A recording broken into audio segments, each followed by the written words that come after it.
নমস্কার, আমি প্রথম মল্লিক। প্রিয় দর্শক, আপনাদের ইন্ডিয়া খবরে স্বাগত।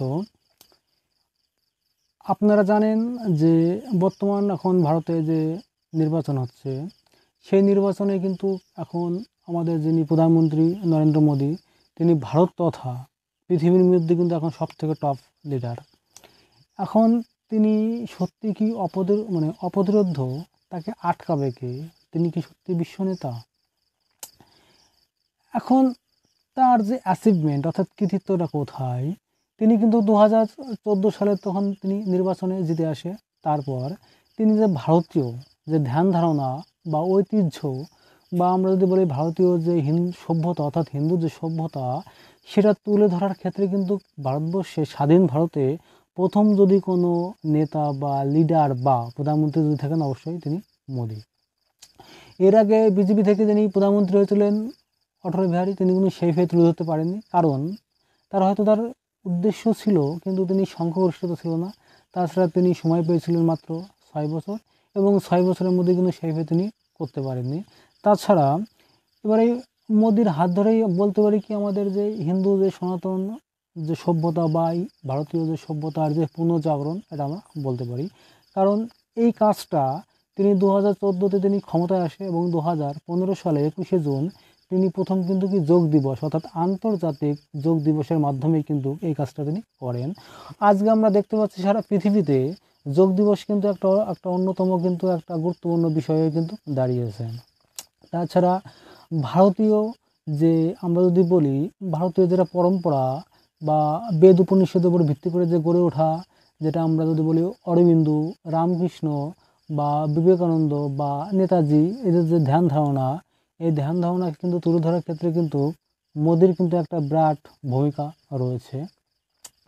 এটা ঠিক যে তিনি একজন সাধারণ পরিবার থেকে উঠে এসেছে। তার ফ্যামিলি বা কি বলবো, ফ্যামিলি ব্যাকগ্রাউন্ড কিন্তু সেরকম স্ট্রং না, বা তিনি যে খুব হাইফাই বা কোনো যে উন্নত কোনো শিক্ষা প্রতিষ্ঠান থেকে যে শিক্ষা গ্রহণ করেছে, কিন্তু তাও না।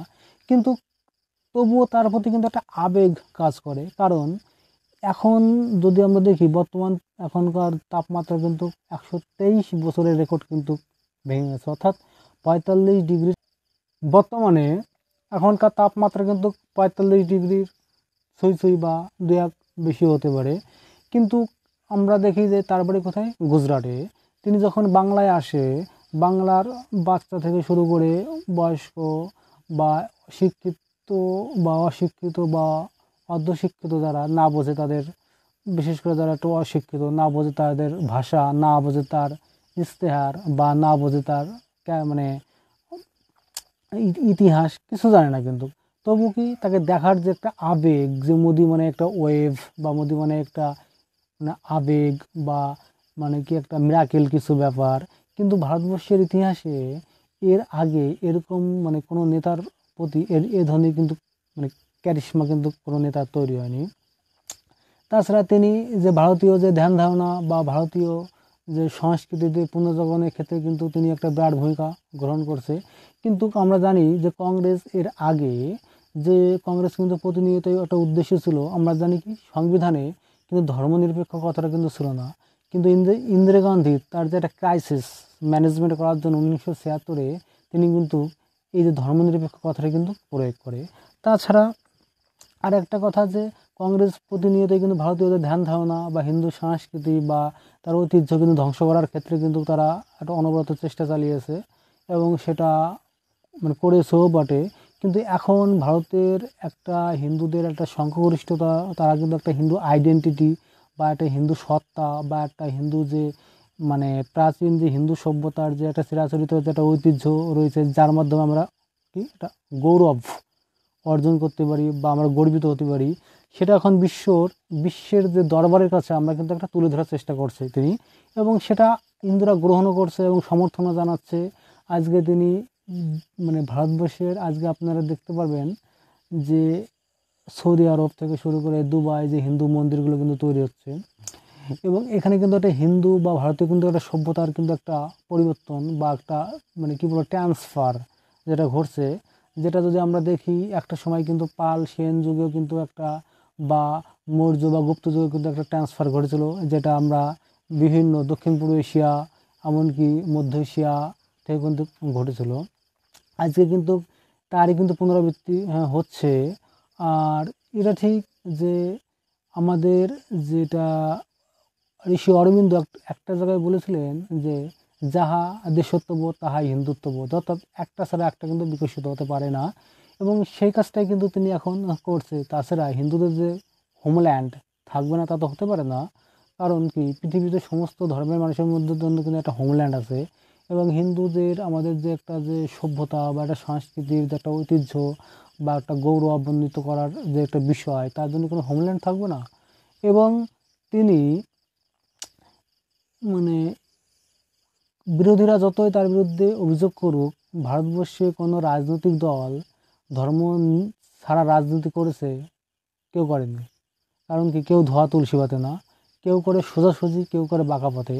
অর্থাৎ ধর্ম নিয়ে যে রাজনীতি, এটা কিন্তু সবাই করেছে বা এখনও করে। হ্যাঁ, কারণ কি, ভারতবর্ষে ধর্ম ছাড়া রাজনীতি সম্ভব না। কারণ কি, ভারতবর্ষে স্বামীজির কথায় ভারতবর্ষের শক্তি বলতে বোঝায় ধর্ম, এবং ধর্মের নানা রকমের ব্যাখ্যা হতে পারে, সেটা আলাদা বিষয়। কিন্তু এটা ঠিক যে তিনি হিন্দু বা সনাতনী যে ভাবধারা বা সনাতনী যে ঐতিহ্যর যে পুনঃজাগরণ বা অর্থাৎ বিশেষ দরবারের সামনে যে মেলে ধরার, সেই কাজটাকে তিনি কিন্তু করছে। অতএব তাকে সামনে আটকানোর মতো কেউ নেই। তিনি যেটা কিন্তু, এবং তিনি সত্যি অপ্রতিরোধ্য, এবং তিনি শুধু ভারত না, তিনি এখন বিশ্ব নেতা। কারণ আমার ব্যক্তিগতভাবে মতামত, তিনি গান্ধীকেও ছাড়িয়ে গেছে। আজকে যদি গান্ধী জীবিত থাকতো, তাহলে গান্ধী অবশ্যই তার কাছে হার মানত, এবং তিনি অবশ্যই 34 সাল অব্দি অবশ্যই তিনি প্রধানমন্ত্রী থাকবেন, তারপর হয়তো তিনি রাষ্ট্রপতি হবেন। তবে তার বিরুদ্ধে যে স্বজন পোষণের কোনো অভিযোগ কিন্তু নেই। তিনি জীবনযাপন করে খুবই সাদামাটা। একটা জায়গায় কিন্তু প্রণব মুখার্জি বলেছিলেন যে মোদির সবথেকে বড় প্লাস পয়েন্ট আছে কি, অল্প সময়ের মধ্যে তিনি কি চট করে যে কোনো জিনিস তিনি সহজে বুঝতে পারে, এবং জনগণের তিনি পালস, অর্থাৎ জনগণের মনের ভাষাটা তিনি সহজে বুঝতে পারেন। এটা আজকে অনেকে তো অভিযোগ করে যে তার শিক্ষাগত যোগ্যতা নিয়ে কথা বলে। মনমোহন সিং শিক্ষাগত যোগ্যতা প্রচুর আমি জানি, কিন্তু অ্যাজ এ লিডার, অর্থাৎ অ্যাজ এ প্রাইম মিনিস্টার হিসাবে কিন্তু বিগ জিরো। কারণ কি, তিনি রিজার্ভ ব্যাঙ্কের গভর্নর হিসেবে ঠিক আছে, তিনি অর্থমন্ত্রী অবধিও মোটামুটি ঠিক আছে, কিন্তু তিনি একজন লিডার বা প্রাইম মিনিস্টার হিসেবে বিগ জিরো। কারণ তিনি একজন লিডার মানে কি, সে জনগণের পালস, জনগণের মনের ভাষা হবে, কিন্তু সেই হিসাবে কিন্তু তিনি বিগ জিরো। এখন ভারতবর্ষের একটা বৃহৎ অংশ হিন্দুদের, তারা কিন্তু এখন যে হিন্দু আইডেন্টিটি, সেই সত্তাটাকে তারা এখন আঁকড়ে ধরতে চাইছে, এবং তারা সেটাকে সমর্থন করছে, এবং মোদি সেই কাজটাই করছে। এই বলে আজকে আমরা আমাদের প্রতিবেদন শেষ করছি। নমস্কার, ভালো থাকবেন।